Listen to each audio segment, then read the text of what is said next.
all aware, millions of children all over the world are hungry at this very moment. Despite our present city administration's exemplary performance, accomplishments and clear manifestation of growth, there are still children whom we could never deny their being malnourished.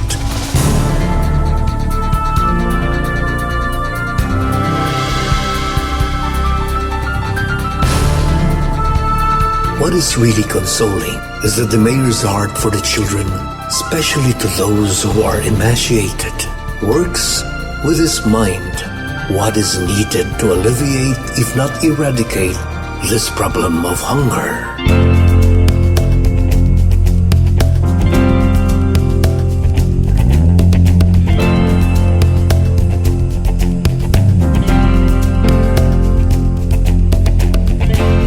Malnutrition is very much manifested in the public schools, from prep, kindergarten, up to the elementary levels.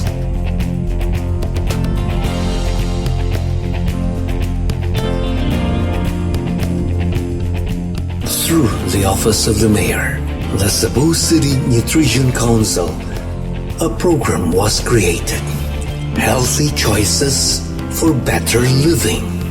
The city government made a collaborative effort with our public schools in addressing children malnutrition. Now it has already reached up to 68 public elementary schools from the north to the south district of our Cebu City.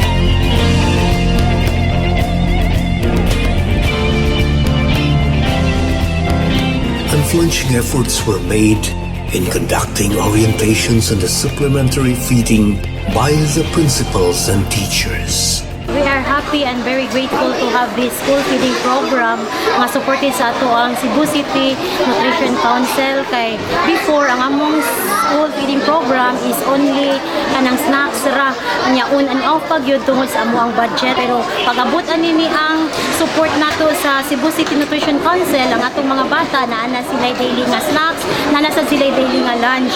Because of this school feeding program, kanang natabangan jud ang ato ang mga severely wasted nga mga bata, kay ang ilahang kanang timbang atog yung atong napanormal. Ang mga bata sa absenos, dili na kayo sila mo absent, nakuhaan na kay na naman sila makaon diri sa school. Kay sa among survey manggod, mostly sa kanang mga magsigig absent walay makaon sa ilaha, kay kanang yamaon na nga dili sila makaeskwela.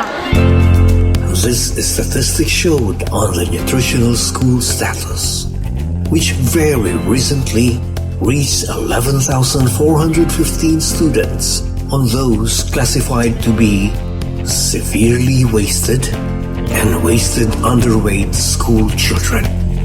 Nya last year atong kuan 165 kabuok atong severely malnourished children gikan sa grade 1 padulong sa grade 6. Nya pagkabot sa Marso, pagtimbang na nahimo na lang 31 kabuok, meaning ang 134 kabuok na improve yun ang ilang nutritional status pinagi sa atong feeding program gikan sa Cebu City Nutrition Council.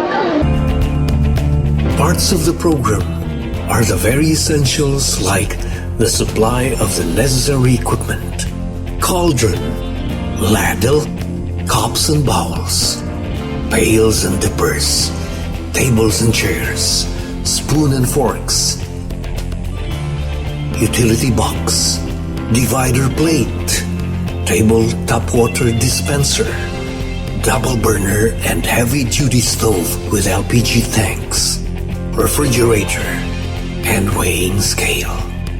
After months of orientations, ingredients for viands and rice were distributed.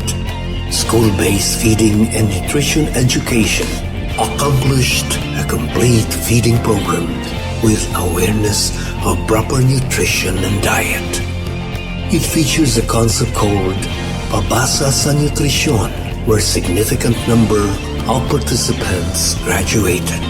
Not only the consciousness of food, sowing and reaping through school gardening with the basic tools are being given to create impact program such as school-based feeding, nutrition program, and school gardening.